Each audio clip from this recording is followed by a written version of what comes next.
Evolution, so evolution is a continuous biological process. Evolution जो है वो कंटिन्यूअस बायोलॉजिकल प्रोसेस है through which more advance species evolve, जिससे क्या होता है कि मोर एडवांस स्पीसीज डेवलप होती है फ्रॉम एग्जिस्टिंग स्पीसीज।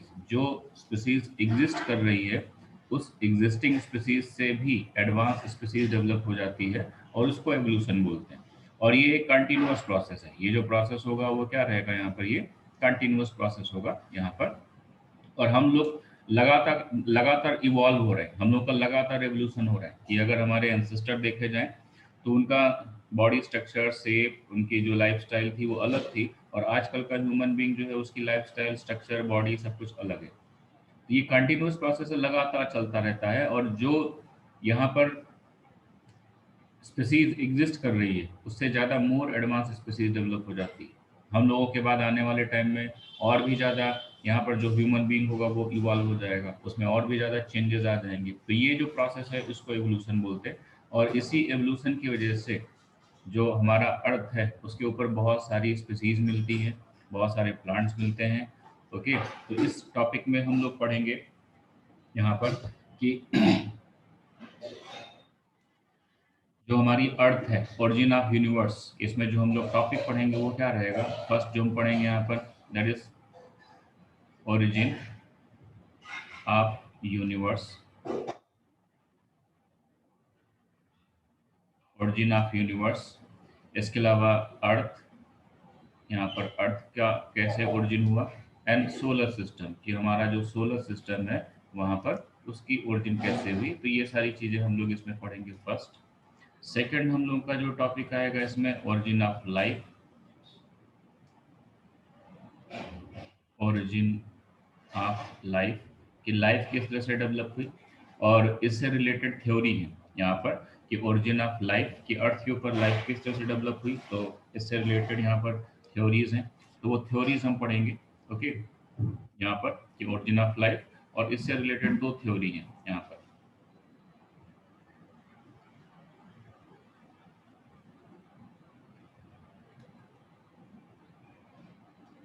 थ्योरीज वो पढ़ेंगे। कुछ लोगों ने बोला कि लाइफ जो है वो भगवान ने डेवलप की, और कुछ लोगों ने उसके साइंटिफिक प्रूफ दिए। तो उस बेसिस पे यहाँ पर दो टाइप की हैं थ्योरी, एक ओल्ड थ्योरी या फिर एंशिएंट थ्योरी बोलते हैं, और दूसरी जो है यहाँ पर मॉडर्न थ्योरी। तो उसके बारे में हम लोग पढ़ेंगे, old theory and modern theory. इसके अलावा जो ओरिजिन ऑफ लाइफ है, इसके बाद हम लोगों के पास आता है यहाँ पर कि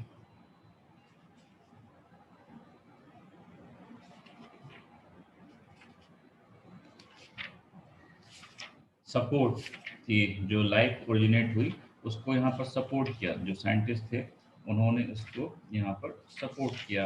कि कुछ लोगों ने एवोल्यूशन के बारे में जो इंफॉर्मेशन दी यहाँ पर, दैट इज एविडेंस, कि हम लोग एविडेंसेस के बारे में पढ़ेंगे कि क्या है कि लाइफ यहाँ पर जो है वो पहले से थी और बाद में यहाँ पर उसकी कंटिन्यूटी मेंटेन रही। तो यहाँ पर नेक्स्ट आता है दैट इज एविडेंसेस।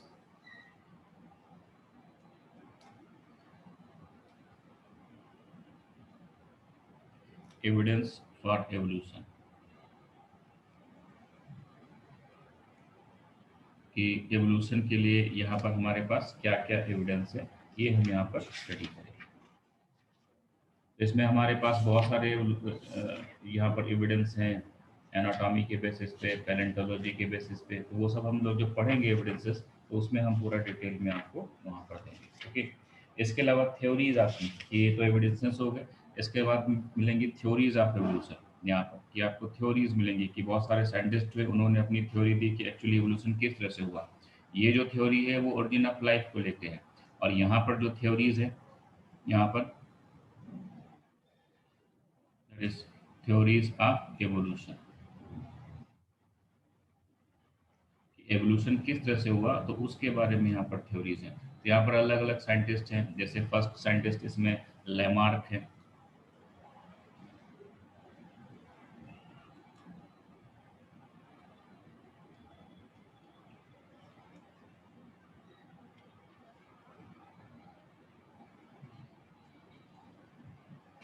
तो उनकी थ्योरी को यहाँ पर लैमार्किज्म बोलते हैं। दूसरे जो साइंटिस्ट हुए वो डार्विन हुए। ओके, तो उनकी थ्योरी को यहाँ पर डार्विनिज्म डार्विनिज्म डार्विन की थ्योरी जो थी उसको डार्विनिज्म। इसके अलावा एक म्यूटेशन थ्योरी आई यहाँ पर,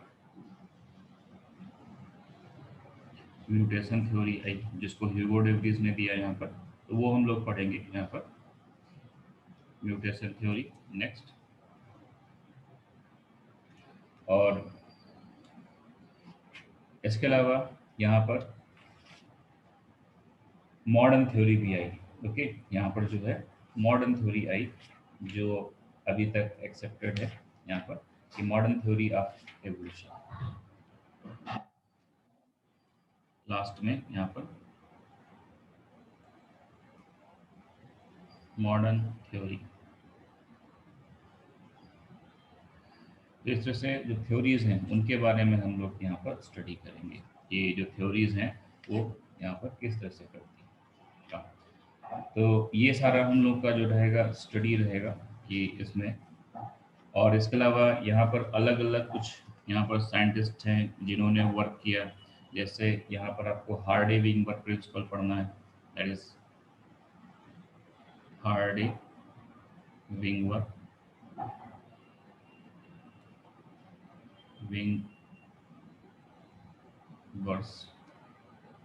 प्रिंसिपल।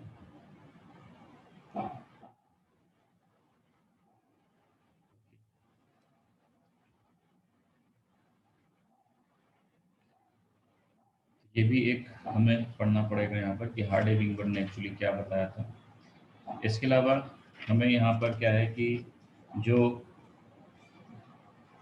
ह्यूमन एंसेस्ट्री, यहाँ पर अर्ली ह्यूमन एंसेस्ट्री कि ह्यूमन जो है वो किस तरह से डेवलप हुआ, तो यहाँ पर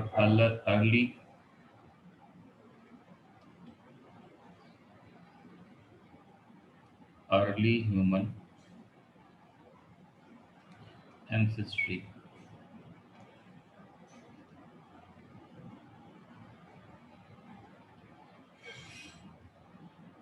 अर्ली ह्यूमन एंसेस्ट्री, इसके बारे में हमें यहाँ पर पढ़ना है कि किस तरह से मंकी से यहाँ पर डेवलप हुआ। ओके, यहाँ पर अर्ली ह्यूमन एंसेस्ट्री, और इसी में हमें पढ़ना है यहाँ पर आगे जो हमारा पॉइंट रहेगा, that is early human ancestry and origin and evolution of man, origin and evolution of human। तो ह्यूमन में जो हमारे एंसेस्टर थे उनके बारे में कि कौन सा एंसेस्टर पहले था, जैसे रामापिथेकस, ड्रायोपिथेकस, ऑस्ट्रेलोपिथेकस, तो ये सब हमें यहाँ पर स्टडी करना है कि वो किस तरह से रहते थे और हम ज़्यादा सिमिलर किसके हैं, गोरिल्ला के, चिंपैंजी के, मंकी के। ये सारी चीज़ें हमें यहाँ पर स्टडी करनी है। ओके, तो इसमें फर्स्ट ऑफ ऑल हम लोग स्टार्ट करते हैं ओरिजिन ऑफ यूनिवर्स। यूनिवर्स जो है वो किस तरह से डेवलप हुआ यहाँ पर, कि according to big bang theory, इनका ये मानना था एली लिमिचर का कि पहले यहाँ पर क्या रहा होगा कि इस तरह से एक बड़ा सा प्लेनेट रहा होगा, बिग प्लेनेट। ओके, यहाँ पर इस तरह से बड़ा सा बिग प्लेनेट रहा होगा यहाँ पर, ऐसा माना यहाँ पर इन्होंने। और उस बिग प्लेनेट के अंदर हमारे जितने भी फंडामेंटल पार्टिकल्स थे वो थे, जैसे इलेक्ट्रॉन है, प्रोटॉन है, न्यूट्रॉन है। अब इन सब के बीच में यहाँ पर रिएक्शन हो रहा था और ये सब रिएक्शन करके यहाँ पर सारी चीज़ें बना रहे थे।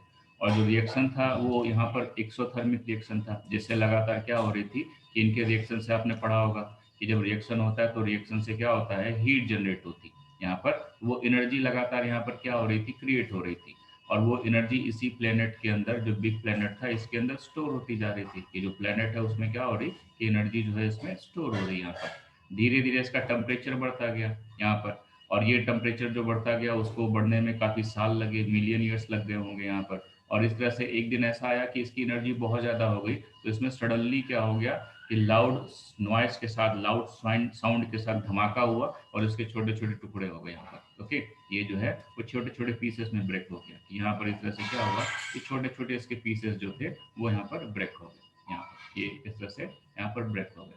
और ये जो प्लेनेट था, बड़ा सा प्लेनेट, और छोटे छोटे पीसेस में डिवाइड हो गया यहाँ पर। तो इस तरह से फर्स्ट टाइम यहाँ पर क्या हुआ, फर्स्ट एक्सप्लोजन हुआ। अब जब ये एक्सप्लोजन हो गया तो बिग प्लेनेट जो था वो स्मॉल प्लेनेट में कन्वर्ट हो गया यहाँ पर ये।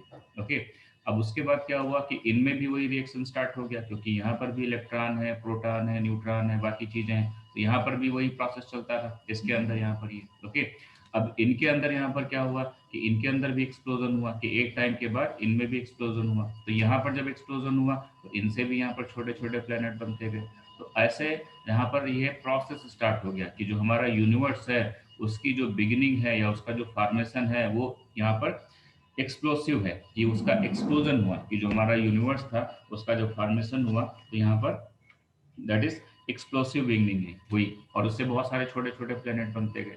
इसके अलावा यहाँ पर क्या हुआ होगा कि यहाँ पर जो है वो स्मोक भी बना होगा, कि जब यहाँ पर ब्लास्ट हुआ, ओके, तो यहाँ पर धीरे धीरे क्या हुआ, इस तरह से स्मोक बनता गया। तो ये लगातार यहाँ पर क्या होते गए, चारों तरफ स्प्लिट करते गए, और उनकी वजह से हमारा यहाँ पर यूनिवर्स बना। तो इसको बिग बैंग थ्योरी के थ्रू एबी लीमीचन ने एक्सप्लेन किया। और इनका ये मानना था कि ये जो बिग बैंग है वो लगभग आज से 15 20 बिलियन ईयर एगो, ये जो आज से है लगभग 20 बिलियन ईयर एगो स्टार्ट हुआ। Okay, big bang.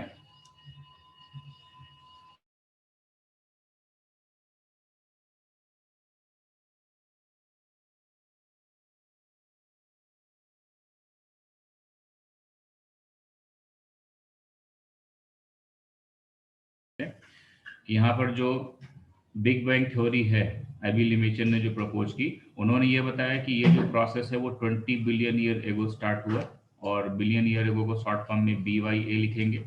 और ये एक एक्सप्लोसिव बिगिनिंग थी यहाँ पर, कि एक्सप्लोसिव बिगिनिंग में क्या हुआ कि स्टार्टेड हुआ हमारा यूनिवर्स का फॉर्मेशन, और इसमें थर्मो न्यूक्लियर एक्सप्लोजन हो रहे थे, कि टेम्परेचर इंक्रीज हो रहा था, एनर्जी रिलीज हो रही थी, और जो न्यूक्लियर पार्टिकल थे वो सारे यहाँ पर रिएक्ट कर रहे थे, और धीरे धीरे हमारा जो यूनिवर्स था वो बन रहा था।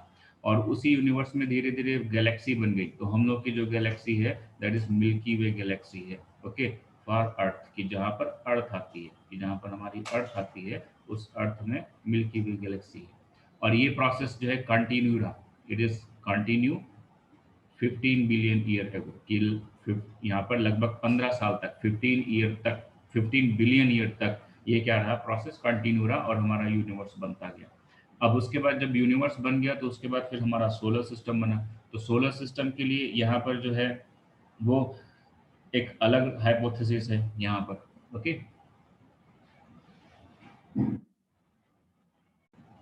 यहाँ पर नेक्स्ट है ओरिजिन ऑफ सोलर सिस्टम, कि सोलर सिस्टम जो है उसकी ओरिजिन, तो उसके लिए जो हाइपोथेसिस है वो है नेबुलर हाइपोथेसिस, और यूनिवर्स के लिए बिग बैंग थ्योरी है। नेबुलर हाइपोथेसिस को कांट और लीप्लास ने प्रपोज किया यहाँ पर। और इस थ्योरी के अकॉर्डिंग जो हमारा सोलर सिस्टम डेवलप हुआ वो 4.5 वो 4.5 से लेकर के 5 billion year ago, 5 billion year ago develop हुआ यहाँ पर BYA। ओके, तो इनके अकॉर्डिंग कि जो हाइपोथेसिस थी वो नेबुलर हाइपोथेसिस थी, और यहाँ पर जो डेवलपमेंट हुआ वो क्या हुआ यहाँ पर, दैट इज यहाँ पर 4.5 बिलियन ईयर एगो हुआ। इनका ये मानना था कि जो यहाँ पर जब एक्सप्लोजन हुआ, कि इसमें जब एक्सप्लोजन हुआ यहाँ पर, तो इसमें गैसियस क्लाउड बने। आपको बताया कि इस तरह से क्या बने, यहाँ पर गैसियस क्लाउड बने, और इन सब के बीच में फोर्स ऑफ अट्रैक्शन काम कर रहा था। तो यहाँ पर क्या हुआ कि इन्हीं में से कोई एक जो था वो सेंटर में आ गया, कि एक जो था यहाँ पर एक प्लेनेट वो सेंटर में आया। तो सेंटर में आने की वजह से क्या हुआ कि जब वो प्लेनेट सेंटर में आया तो उसका फोर्स ऑफ अट्रैक्शन ज़्यादा था। ओके, तो वो सेंटर में आ गया, और उसके फोर्स ऑफ अट्रैक्शन में जो अदर प्लेनेट आते गए वो उसके चारों तरफ रिवॉल्व करते गए, कि इस तरह से दूसरा जो इसके सेंटर में आ गया तो उसने इसके चारों तरफ रिवॉल्व करना स्टार्ट कर दिया यहाँ पर ये। ओके, यहाँ पर इसके अलावा एक और इसके जब कांटेक्ट में आ गया तो यहाँ पर इस तरह से दूसरे ने यहाँ पर क्या किया, रिवॉल्व करना स्टार्ट कर दिया यहाँ पर ये। ओके, तो इस तरह से धीरे धीरे जो प्लैनेट ब्रेक हो रहे थे वो इस बिग प्लैनेट के फील्ड ऑफ अट्रैक्शन में आ रहे थे, ग्रेविटेशनल फील्ड में आ रहे थे। और ग्रेविटेशनल फील्ड में आने के बाद उन्होंने क्या किया कि इसके अकॉर्डिंग काम करना स्टार्ट कर दिया यहाँ पर, कि इस तरह से जो भी थे वो सब इसके चारों तरफ यहाँ पर जो है वो रिवॉल्व करना स्टार्ट कर दिया इन्होंने। तो इस तरह से हमारा यहाँ पर सोलर सिस्टम बना। और इसमें जो मेन था उसको यहाँ पर सन बोला गया, कि ये जो है वो क्या है, यहाँ पर ये सन है। इस तरह से यहाँ पर क्या है, सन है। ओके। और उसके बाद फिर यहाँ पर जो है मरकरी, ये जो आता है वो मरकरी है। यहाँ पर जो है ये वीनस है। ये उसके बाद हमारा अर्थ डेवलप हुआ, अर्थ आ गया। और अर्थ के बाद फिर यहाँ पर मार्स है। ठीक, मार्स के बाद फिर आपको क्या मिलेगा, जुपिटर, सैटर्न, ये सब यहाँ पर मिलेंगे आपको। तो इस तरह से ये पूरा हमारा सोलर सिस्टम बन गया। और हम लोग का जो सेंटर था वो सन था यहाँ पर। इसके अलावा जो अर्थ का फॉर्मेशन हुआ यहाँ पर, कि अर्थ मानते हैं तो अर्थ उस प्लेनेट से नहीं डेवलप हुआ। अर्थ का डेवलपमेंट कैसे हुआ कि जब यहाँ पर ये गैसेस क्लाउड डेवलप हुए, तो इन गैसेस क्लाउड को क्या बोला गया, नेबुला बोला गया, कि इस तरह से ये गैसेस क्लाउड डेवलप हो गए। तो ये जो गैसेस क्लाउड हैं उन्हीं में से कोई गैसेस क्लाउड जो था वो आकर के यहाँ पर इसके ग्रेविटेशनल फील्ड में आ गया। जो सन था सेंटर में, उसके गैसेस जो थे वो उसके यहाँ पर सेंटर में, इस तरह से जो गैसेस क्लाउड थे बड़े से, वो यहाँ पर आ गए सेंटर में, जिनको सोलर नेबुला बोला गया। That is known as solar nebula. इनको गैसेस क्लाउड क्लाउड को बोला गया। और वही सोलर नेबुला धीरे धीरे किस में कन्वर्ट हो गया, अर्थ में कन्वर्ट हो गया। तो यहाँ पर ये जो है सोलर नेबुला है। Okay, that is solar nebula. और इसीलिए इस थ्योरी को नेबुलर हाइपोथेसिस बोला गया। और यही सोलर नेबुला आगे जाके किस में कन्वर्ट हो गया, यहाँ पर अर्थ में कन्वर्ट हो गया। ओके। तो इस तरह से यहाँ पर हमारा जो सिस्टम है, हमारा जो सोलर सिस्टम है वो डेवलप हुआ। और लगभग 4.5 to 5 बिलियन ईयर एगो ये फॉर्म हुआ यहाँ। ओके।